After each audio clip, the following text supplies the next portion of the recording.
हाय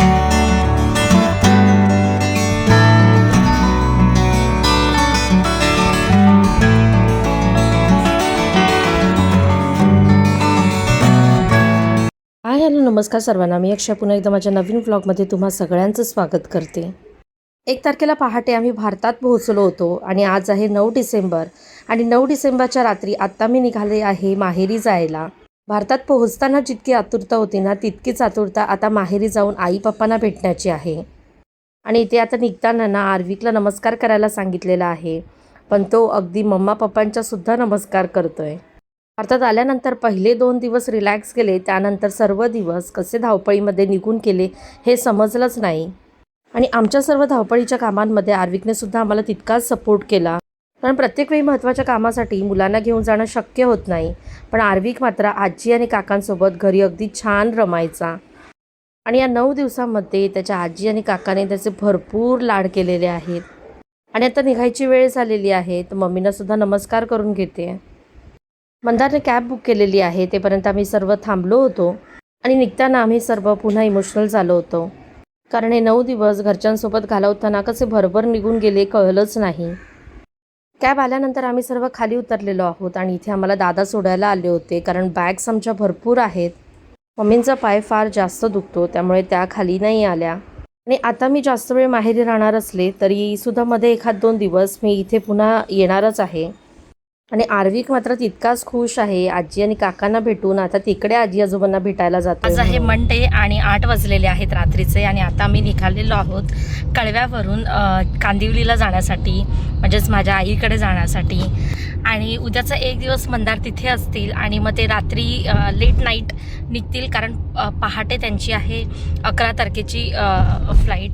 आणि मी आईकडे आता थांबणार आहे काही दिवस, म्हणजे ऑलमोस्ट आता 1 महिना वगैरे असेल. आणि मध्ये जमलं तर मग कळव्यालासुद्धा मध्ये येणार मी आर्विकला घेऊन. तर असं सर्व आहे. आणि बरीच आता इकडची कामं बऱ्यापैकी आम्ही केलेली आहेत आणि आता तिकडची, कारण भारतात आल्यानंतर बरीचशी पेंडिंग कामं असतात काही गोष्टी. आणि नाहूरचा आमचा जो घेतलेलं घर आहे त्याच्या रिलेटेड काही कामं होती, ती सगळी यावेळी आम्ही करायचा प्रयत्न करत होतो. तर मंदार असेपर्यंत ते शक्य असतं सर्व, त्याच्यामुळे फटाफट ती करून घेतली. आणि आता जाते आहे आज माहेरी. आता जाणार, जेवणार, रिलॅक्स होणार, रात्री आराम करणार. उद्या आमचं ॲनिव्हर्सरीसुद्धा आहे, 10 डिसेंबर आहे, शेवटचा दिवस असेल मंदारचा भारतातला. आणि लगेचच रात्री त्यांची जाण्याची तयारी, ते उशिरा निघतील 1-2 पर्यंत. त्यावेळी आल्यापासून ना आमची बाहेरची सर्व शॉपिंग आणि इतर जी काही घराच्या रिलेटेड कामं होती ना नाहूरच्या, ती सगळी चालली होती.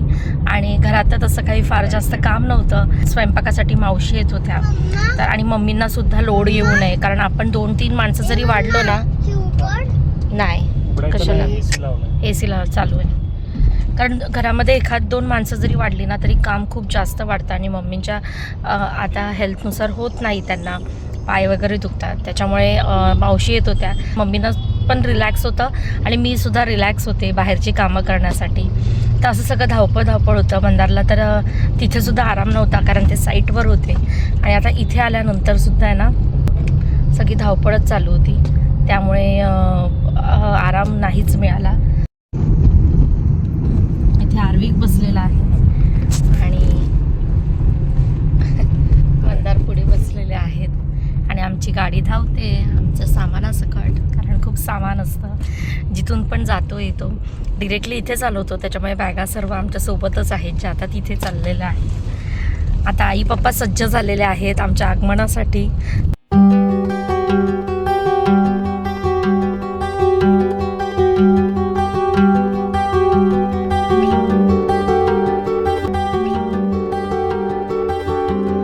पोचलो त्याआधीच पप्पा बाहेर येऊन उभे होते आणि आल्या आल्या पहिल्यांदा त्यांनी आर्विकला उचलून घेतलेलं आहे. आणि आता डिरेक्टली नेक्स्ट डे मी व्लॉगला कंटिन्यू केलेला आहे, कारण काल घरी पोहोचल्यानंतर मी आई पप्पांना भेटण्यामध्ये गुंतून गेले आणि व्लॉग काही पुन्हा कंटिन्यू केलाच नाही. इथे मंदार आहे, इथे आर्विक बसलाय. आज आहे 10 डिसेंबर आणि आमची मॅरेज ॲनिव्हर्सरी आहे. लग्नाला 7 वर्ष पूर्ण झालेले आहेत. तर त्यानिमित्ताने बाहेर निघालेलो आहोत. कुठे जातो? हो, आर्विकला काव दिसली हम्मा, त्याच्यामुळे तो ओरडतोय. रात्री लेट आम्ही इथे आलेलो आहोत. इथे आल्यानंतर पण आईने छान व्हेजच होतं, कारण सोमवार मंगळवार आम्ही व्हेजच खातो. तर काम चालू आहे, त्याचा आवाज येतो आहे. ताईने मस्त अशी कडधान्याची भाजी, बटाट्याची भाजी, चपाती, अळूवडी, पापड, श्रीखंड असं सर्व जेवण होतं. वरण भात, तर चपाती वगैरे ते सर्व जेवलो आणि त्याच्यानंतर मग थोड्या वेळ गप्पा मारत बसलो आणि मग ना रेस्ट घेतली, कारण खूप जास्त थकवा आलेला आहे. त्यामुळे काल रात्री आल्यानंतर मग रेस्ट घेतली आणि आता सकाळी उठून मस्त आईने पोहे केले होते, आधीसाठी शिरा केला होता, नाश्ता केला, सगळं आमचं आवरलं आणि आत्ता आम्ही निघालेलो आहोत वजिरा मंदिरात. गेल्यावेळी जेव्हा भारतातल्या फेरीतसुद्धा मी वजिरा मंदिरात गेली होती, कारण कसं होतं तिकडे सहसा आपलं मंदिरात जाणं होत नाही आणि आपण भारतात येतो, आपली बरीचशी कामं करत असतो, पण ते सगळं देवाच्या कृपेने होत असतं. त्याच्यामुळे त्याचे आभार तर कायमच मानले पाहिजेत. तर अबुधाबीमध्ये किंवा दुबईमध्ये काय तर टेम्पल असले तरी सहसा तिथे जाणं होत नाही फारसं. त्याच्यामुळे इथे आल्यानंतर आमची एक फेरी आम्ही वजिरा मंदिरात करतच असतो आणि तसंही आज ॲनिव्हर्सरी आहे म्हटल्यावरती तर जाणं पाहिजेच. तर आता आम्ही वजिरा मंदिरात जाऊ, पाया पडू आणि त्याच्यानंतर मग आज ट्यूजडे आहे, तर असं छोटंसं लंच बाहेर करू. आई पप्पांनासुद्धा बोललो होतो की चला तुम्ही, तर ते म्हणाले नाही, तुम्ही तुमचा वेळ घालवा एकत्र. पण आता मंदार आज रात्री निघतील पुन्हा आणि मग पुन्हा त्यांचं तिकडे जो वर्कलोड आहे तसं काम चालूच होईल. इवन त्यांच्या भारतातल्या या फेरीमध्ये सुद्धा त्यांना अजिबातच रेस्ट मिळाली नाही आहे. पण ते चालूच असतं, आपलं जे काम आहे ते आपल्याला करतच राहिलं पाहिजे. तर आता संध्याकाळी मला पुन्हा, आता आम्ही जातो आहे मंदिरात, तिथून मग आम्ही दुपारी काहीतरी मस्त असं लंच करू आणि मग तिथून आल्यानंतर मला आणखी काही कामं आहेत ते सर्व आम्ही करू आणि मग मंदारची ना पॅकिंग करायची आहे.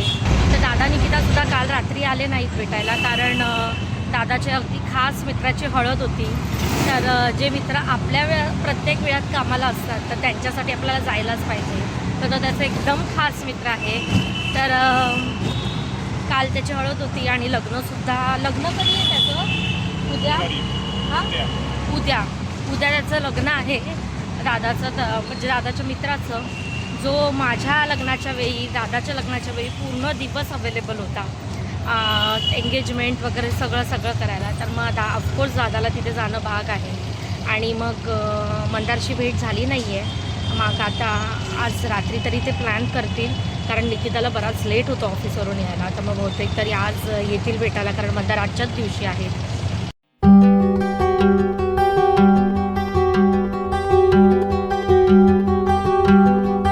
मंदिरात पोहोचलेलो आहोत आणि बाप्पासाठी नारळ, हार असं सर्व घेतलेलं आहे आणि खूप जास्त गर्दी नाही, पण मंगळवार असल्यामुळे थोडीफार रांग आहे. बऱ्याच जणांना माहीत असेल की वजिरातलं हे स्वयंभू गणपतीचं मंदिर आहे. लग्नाआधी मंदार जेव्हा ठाण्यावरून कांदिवलीला भेटायला यायचे, त्यावेळी अधूनमधून आम्ही या मंदिरात नक्की नमस्कार करायला यायचो आणि त्याचबरोबर आमच्या पत्रिका जुळवणारे गुरुजीसुद्धा वजिरा मंदिरातलेच. त्यामुळे या मंदिराशी काही ना काही असं नातं आहे आणि मंदिराच्या सभोवतालचा परिसरसुद्धा तितकाच मोठा आहे.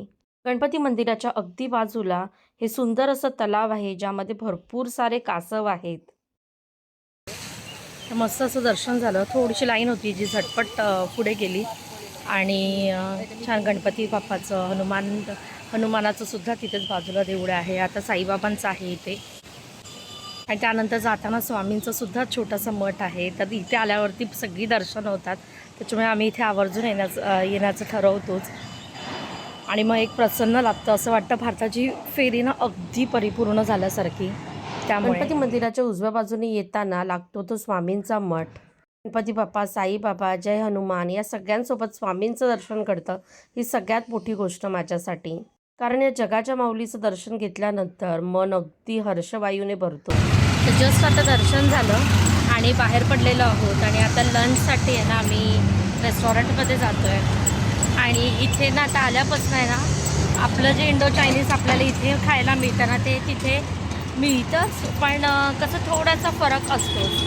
त्यामुळे ना म्हटलं की मंदारला जाण्याआधी खायची इच्छा आहे, तर मग आता व्हेज खाऊ, कारण की आज ट्यूजडे आहे. तर त्याच्यासाठी पंगत म्हणून बोरिवलीचं खूप जुनं आणि फेमस रेस्टॉरंट आहे, तिथे आम्ही जातो आहे आणि आर्विकच्या इथे डोळ्यातून पाणी का आलं आहे, त्याचे गाल खेचले कोणी जे तृतीयपंथी असतात, आपण सिग्नलला थांबलो की ते लोक येतात पैसे मागण्यासाठी. हां, तर त्यांनी गाल खेचले, त्याचं नाक खेचलं, तर त्याला रडू आलं डोळ्यातून पाणी आलं. मम्मा मला जोरात केलं असं. तर त्याला मी समजावलं, अरे प्रेमाने केलं. समोर पंगत नाव दिसत असेल तिथेच चाललेलो आहोत आम्ही लंचसाठी. रेस्टॉरंट फार जुनं आहे आणि इथे मी बऱ्याचदा येऊन गेलेली आहे फॅमिलीसोबत, फ्रेंड्ससोबत. आणि आता पुन्हा एकदा बऱ्याच वर्षांनी येते, बघते सर्व चेंज झालेलं आहे. कारण आता रेस्टॉरंटचं बरंचसं रिनोव्हेशनचं काम केलेलं आहे. आणि आता तसंही प्रत्येक रेस्टॉरंटमध्ये फूडबरोबरच ॲम्बियन्ससुद्धा तितकंच महत्त्वाचं झालेलं आहे. लोकांचे प्रेफरन्सेस, चॉईसेस काळानुसार बदलत आहेत. वरच्या फ्लोअरचं डिझाईन गावाकडील कौलारू आणि चिरांच्या भिंतींच्या घरांसारखं केलेलं आहे.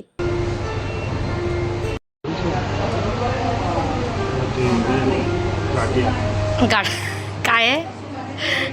गाठिया नूडल्स, जाडे नूडल्स आहेत, त्यांचं मॅन्युफॅक्चरिंग आहे.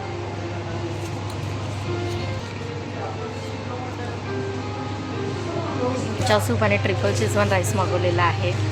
आणि आज मग बऱ्याच दिवसांनी इथे आल्यानंतर आता चायनीज खातो आहे. आणि चला मग आता एन्जॉय करतो. आर्विक माझ्याशी भांडतो आहे. हां, किती टिश्यू हवेत? कशाला हवेत? माझ्याशी हे करतोय माझ्याशी. मी कोण आहे? मी मम्मा आहे. तू मम्मा आहे माझी.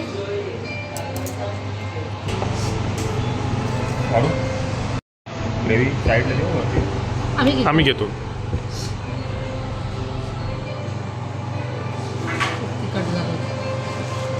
लंच झाल्यानंतर आम्ही पोहोचलेलो आहोत चारकोपमध्ये.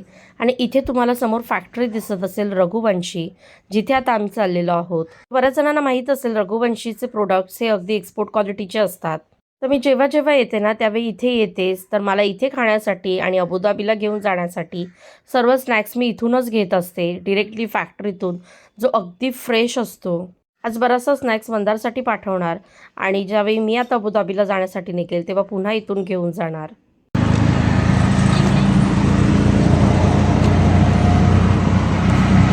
आता गेल्यावरती मंदारची तयारी सुरू होईल, पॅकिंग करायची आहे. संध्याकाळी पुन्हा डिनरला जायचं आहे. दादासोबत माझं संध्याकाळचा प्लॅनसुद्धा झालेला आहे.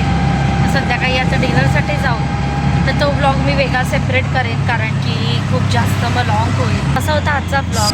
मंदारची तयारी करायची आहे. सकाळी गेलो वजिरा मंदिरात, त्यानंतर आता लंच केलं आणि इथे फॅक्टरीमध्ये गेलो. जो हा रघुवंशीचा एक्सपोर्ट होणारा सर्व माल आहे ना, त्याची इथे फॅक्टरी असते. तर आम्ही आहे ना नेहमी इथून सर्व आपल्याला पाहिजे असलेलं स्नॅक्स उचलतो. तर म्हणजे नेहमी आम्हाला पाहिजे असलेलं सर्व स्नॅक्स अगदी फ्रेश आणि छान असतं. तर बऱ्याच जणांना माहिती असेल रघुवंशीचे प्रोडक्ट किती चांगले असतात आणि फेमस आहेत ते. तर मग ते सगळं घेतलं. तर ह्याच्यातलं अर्धा आम्ही इथे घरी खाण्यासाठी, नाश्त्यासाठी, आणि बाकी मंदार घेऊन जातील सोबत, कारण आता ते साईटवर असतील. जेव्हा पण घरी असतील त्यावेळी ते खातील त्यासाठी. तर आता घरी पोचू, थोडा वेळ रेस्ट करू, पॅकिंग करू आणि मग संध्याकाळी पुन्हा भेटेन तुम्हाला पुढच्या ब्लॉगमध्ये. तर असा होता आजचा ब्लॉग.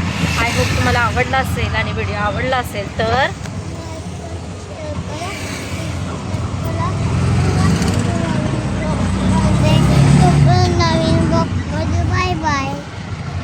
व्हिडिओ आवडला असेल तर जास्तीत जास्त लाईक, शेअर, सबस्क्राईब करा. पुन्हा भेटू नवीन ब्लॉगमध्ये.